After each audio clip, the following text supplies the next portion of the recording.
I've always loved fishing. There's something about the stillness of the water, the early morning mist rolling over a calm lake, and the rhythmic flick of a cast line that calms every nerve in my body. After decades of working in high stress, corporate law, I finally retired and bought myself a ranch, 80 acres of rolling hills, dense trees, and a massive private lake that sat right in the middle of my land like a crown jewel. This lake wasn't just part of the scenery. It was why I bought the place. My father and I used to fish together every weekend when I was a boy. This lake was where I intended to keep those memories alive. For nearly a year, I lived peacefully.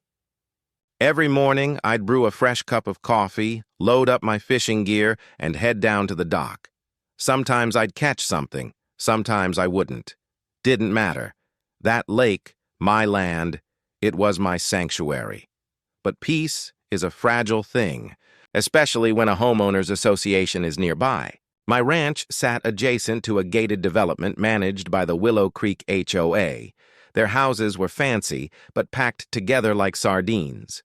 I never thought I'd be on their radar, considering I was on entirely private land outside their jurisdiction. I was wrong.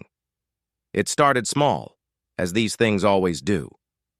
One afternoon, while pulling base out of the water, I noticed a couple walking near the edge of my property line. They were dressed casually, but their tone was sharp.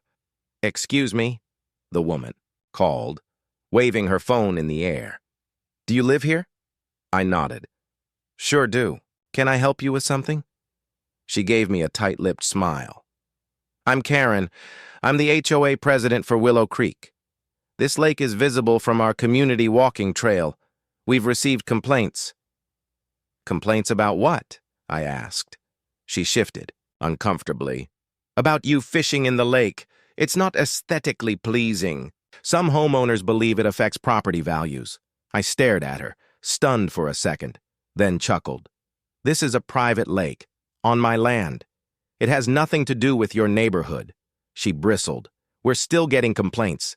And we do have covenants against unsightly behavior near the property boundary." I shrugged. "Good luck enforcing that." That night, I got a letter in my mailbox, a formal notice from the Willow Creek HOA, citing me for a violation of aesthetic harmony.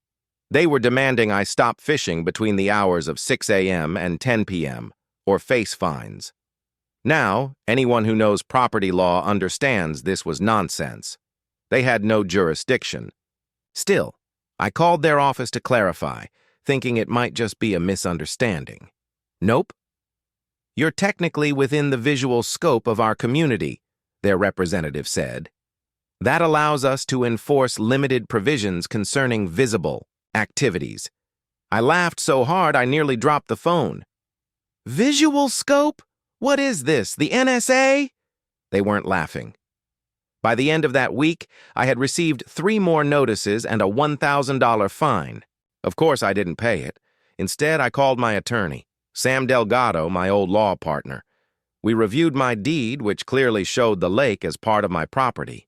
In fact, it was originally a cattle watering site, decades before the Willow Creek neighborhood even existed. Still, the HOA wasn't backing off. They escalated things. First, they sent private security, not actual police, to stand by my fence line and document any violations. Then someone installed a small sign at the edge of their property reading, "Lake Area Under HOA, Oversight." I had it removed within the hour. Then came the real kicker. I came home one afternoon to find a city code enforcement officer waiting at my gate. He looked apologetic. "Mr. Martin, we've had complaints about unpermitted use of a water feature, fishing activity without city acknowledgement." I raised an eyebrow. "It's a private lake. I don't need a permit." He nodded. "That's probably true, but we're still obligated to follow up. May I inspect?" I let him in. He walked the property, took photos, and asked some questions. Within 10 minutes, he confirmed everything was above board. "They're overreaching," he said, shaking his head. "Happens sometimes with aggressive HOAs." The next day, I got a cease and desist letter, this time not from the HOA, but from a law firm representing them. They accused me of endangering the community environment, trespassing via visual incursion, and even claimed I had created a nuisance ecosystem by introducing non-native fish. I showed it to Sam. He nearly fell out of his chair, laughing. "They think they can use environmental law as a bludgeon," he said. "Let's hit them where it hurts." And that's when the plan began. See, Willow Creek had a pond of their own. Not a real lake, more like a glorified puddle with a pump and some koi fish. But it was the centerpiece of their development. Fancy benches, walking paths, even weddings were held there. We did some digging. Turned out, the land under that pond was technically owned by the original rancher who'd sold the land for development, and he hadn't sold the water rights. Those rights had reverted to public auction 3 years ago, and nobody had claimed them. So I did. Through a shell company, I bought the water rights. Then I bought the surrounding few acres from a cousin of the original owner who still held the mineral rights, quietly, legally, and thoroughly. 2 months later, the pond belonged to me, and then I closed it. Literally. I put up a tall privacy fence around it, cut the pump supply, and posted signs. Private property, no trespassing. Pond closed indefinitely. The HOA went ballistic. Karen herself showed up at my gate, shrieking that I had destroyed the community centerpiece. I calmly showed her the deed, the rights, and the permits. Then I gave her the same line she gave me months ago. "It's not aesthetically pleasing. I'm preserving the harmony of my visual scope." They tried to sue. The judge dismissed it instantly. Their lawyer admitted begrudgingly that everything was airtight. They had no standing. Home values in Willow Creek plummeted. Without the pond, their community looked barren. Families who had bought homes specifically for the picturesque view were furious. To add insult to injury, I had a mural painted on the fence. A giant image of me, smiling, holding a fishing rod, with the words, "Catch and release, not complain." And police. The local news got wind of the feud. The story aired under the headline, "HOA tries to fine rancher for fishing. He buys their pond instead." Public opinion was on my side. I got fan mail. People from other neighborhoods asked how they could fight back against their HOAs. The final blow came when a group of residents sued the HOA board for negligence, mismanagement, and harassment. Karen was ousted, the board was restructured, and me? I went back to fishing. Peacefully, quietly, triumphantly. But I knew this was just the beginning. You'd think that after all that, the fencing, the lawsuit, the media circus, the Willow Creek HOA would finally have learned their lesson. You'd think they'd pack up their clipboards and stop trying to police things they didn't own. But you'd be wrong. It took less than 3 weeks after Karen's humiliating removal before I started noticing new faces around the fence line. Younger, eager types, the sort of people who mistake neighborhood management for a career in federal law enforcement. Turns out the newly elected HOA board wanted to reestablish order and restore community dignity. That's how they phrased it in their first public statement anyway. Privately, I heard through a neighbor, a sweet old woman named Bonnie who loved to gossip, that several homeowners were furious, not at me, at the board, for provoking the war in the first place. "They should have just left you alone," Bonnie said, handing me a jar of homemade peach preserves. I told them, "You don't poke a bear when he's fishing." Bonnie always knew how to get to the heart of things. But the new board didn't take kindly to defeat. They couldn't undo my ownership of the pond, and they couldn't fine me directly. Anymore. At least not through the same nonsense visual incursion claims. So they got creative, petty, vindictive. First, they tried flooding the county with complaints about my excessive noise during morning fishing. Now I fish alone. No music, no boats, just a line in the water and maybe a whistle under my breath. But the HOA filed no less than 5 noise complaints in 1 week, claiming I was playing aggressive heavy metal through speakers aimed at their neighborhood. The county inspector came by. It was the same guy from before, Officer Hammond. Older fellow, sympathetic, but bound by process. "Mr. Martin," he sighed. "I know this is ridiculous, but I have to log it. Maybe just keep a record of your mornings in case it escalates." I thanked him and set up motion-activated trail cameras along the fence line, along with a microphone to record ambient sound. The recordings showed nothing but birds, frogs, and the occasional wind gust. No heavy metal, no speakers, just peace. Exactly what I wanted. That didn't stop them. Next, they reported unauthorized environmental modification of the lake, claiming I was altering the shoreline without a permit. The city sent out a hydrologist. The guy arrived in khakis and hiking boots, clipboard in hand, ready to take serious notes. "What am I supposed to be looking for?" he asked. "Not sure," I said.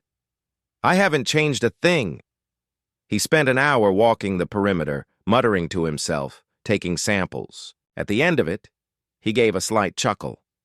"This lake's cleaner than most public reservoirs," he said. "They're grasping at straws." But the HOA didn't care about outcomes. They cared about harassment, about pressure, about making me bend to their presence, and they weren't subtle about it. Someone posted a fake Craigslist ad using my address, offering free firewood and a goat to anyone willing to pick it up. That weekend, 6 different trucks pulled up to my gate looking for lumber and livestock. One guy even brought a trailer. Then, late one night, someone broke one of my trail cameras. I saw the footage before the lens cracked. A man in a hoodie, tall, thin, sprinting back toward Willow Creek after smashing the post it was mounted on. I filed a report. The sheriff said they'd look into it, but unless the vandal was caught on clearer footage or bragged about it, chances were slim. "Could have been a random," the deputy said. "Sure," I replied. "Just a random guy sneaking into a ranch to break a single camera and run off toward a gated community." But I didn't press it. I had a better idea. See, if there's one thing years in corporate law taught me, it's that escalation isn't always about shouting louder. It's about leverage. Quiet, irrefutable leverage. And I had some. Months before all this, while researching water rights, I came across something interesting. Willow Creek wasn't connected to the city's main water line. Their development, perhaps in an attempt to be more eco-friendly or cost-effective, drew water from a private underground well system built when the neighborhood was first constructed. It was legal, but a little precarious, especially during dry seasons. The pump system required consistent maintenance and energy input, and that energy? It came through an easement on my property, a buried power cable running from a nearby utility substation across a sliver of my land, fed directly into their pump station. I'd signed nothing. It predated my ownership. But according to the surveyor's documents and land maps, the original power agreement had expired 6 years before I bought the ranch, and the HOA had never renewed it, which meant they were squatting on my electricity. I checked with Sam. He laughed so Hardy snorted soda out of his nose. "They're literally stealing your power?" he said. "Technically," I replied, "they probably thought the old agreement rolled over." It didn't. You can do whatever you want with that. So I filed a request with the utility company. Within a week, the service line feeding their pump station was disconnected, rerouted internally, back through the proper channels, with a hefty back billing charge forwarded to the HOA. Over $38,000 in unauthorized draw. It nearly broke them. Residents were furious. Suddenly their showers sputtered, sprinklers failed, and toilets wouldn't flush. The board scrambled to install a backup system, but that meant city permits, which took time, and time meant angry homeowners demanding answers. Once word got out about the unpaid easement and the power rerouting, local media picked it up again. "HOA harasses fishermen, gets soaked in utility war," read one headline. I didn't say a word, just went fishing, but they still weren't done. One afternoon, I found a drone hovering over my lake, close, intrusive, buzzing like an angry wasp. It circled twice before zipping back toward the Willow Creek homes. I tracked its flight path visually and noted the rooftop it landed on. Then I made some calls. Turns out, private surveillance over non-HOA property without consent is a violation of FAA low-altitude rules and local nuisance laws. Sam helped me draft a letter, not just to the drone operator, but to every resident on that street, warning them of the penalties for repeated aerial intrusion. I included screenshots from my trail cam showing the drone's approach and return. That was the last time I saw a drone, but the whole ordeal made me reflect. They weren't just trying to find me. They were trying to claim ownership, social, emotional, even legal, over something that had never been theirs. They couldn't stand the idea that someone outside their fence could live freely, without oversight. So I decided to take it one step further. You see, the original ranch land extended beyond my 80 acres. Much of it had been parceled off over the years, but some remained untouched. A small patch of woods along the border between Willow Creek and a county road, maybe 12 acres, had sat unsold for decades. The title was murky, caught in probate after the original owner's death. But with Sam's help and a little patience, I tracked down the heir, a man named Dale, living 2 states over, who hadn't visited the land in 30 years. "I'll sell it," Dale said on the phone. "Never meant to keep it. Just wanted someone who wouldn't ruin it." We closed within the month. With that land secured, I now owned the full northern edge of Willow Creek, every tree, ditch, and fence line that bordered their pristine backyards, and I knew exactly what to do with it. I opened it to the public. I called it Freedom Shore, a free entry, no license needed fishing park with picnic tables, trail markers, and an open dock, all within full view of Willow Creek's rear windows. Families came. Boy Scouts held a cookout. A local church group hosted a baptism there. I didn't charge a dime. I even stocked the edge of the woods with a few porta-johns and trash bins to keep it tidy. The Willow Creek Board lost their minds. They filed a complaint with the county, claiming I was running an unregulated recreational facility. The county inspector visited and left smiling. There were no sales, no concessions, and nothing requiring oversight. It was private land with public access, a perfectly legal move. That was the last straw for them. At a hastily called emergency meeting, the HOA board voted to pursue civil resolution through mediation. Translation: they were ready to surrender, but wanted to save face. Their offer came by courier: withdraw all complaints, cease any HOA action related to visual or noise disturbances, and formally acknowledge my property's immunity from any Willow Creek oversight. In return, they asked me to limit disruptive activity along the shared boundary, meaning close the public fishing park and take down the mural on the pond fence. I read the letter. Then I laughed. I didn't want a truce. I wanted peace. Real peace. The kind that comes from making yourself unassailable. So I made a counteroffer. They pay for all the legal fees I'd incurred, publicly post a written apology in their monthly newsletter, and agree to install a permanent privacy barrier between their neighborhood and my land. In exchange, I'd limit public hours at Freedom Shore and tone down the mural, replacing it with a more tasteful landscape. They had no choice. They accepted. 3 months later, everything was in place. The HOA newsletter, glossy and smug, as ever, ran a full-page message. "We apologize to Mr. Martin for any inconvenience caused by previous board actions. We recognize his legal rights and appreciate his efforts to maintain community harmony." The apology made the news. Again, I never asked for this war. I just wanted to fish, to feel my dad's spirit in the quiet ripples of water, to sip my coffee while the mist danced over the lake. But when you're pushed, when people mistake kindness for weakness, you have to cast your line a little harder. Now, every time I reel in a base, I do it with a grin. Because I know the score. Because I know what it means to stand your ground, even when the neighborhood watchdogs try to chase you off your own porch. And because out here, this water, these woods, this land, it's mine, all of it.